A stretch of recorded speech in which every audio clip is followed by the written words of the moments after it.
Oh yeah, there's one more thing I forgot to tell you. When I filmed the first one, remember the fins were okay per inch. They were 20 inch per inch and 20 inch per inch. The tubes were a little less on the aftermarket, but this is one thing I always check.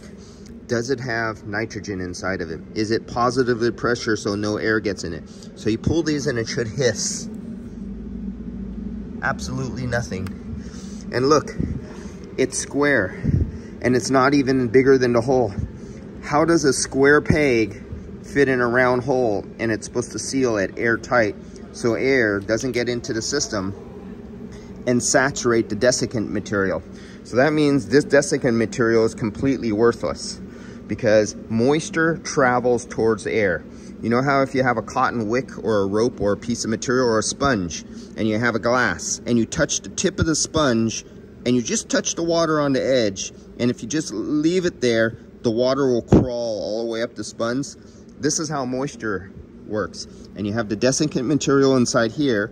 That's your dry sponge. You have the wet air outside, and it literally crawls to the desiccant and completely saturates the desiccant.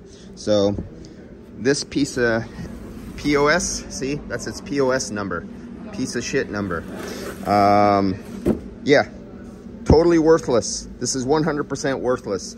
At this point, you would have to purchase a brand new one to try to bring this up to OEM spec of a brand new vehicle, because, or a brand new part, because this is completely saturated with moisture and no longer any good. And that is what I find gets delivered a lot of the time. POS. See ya.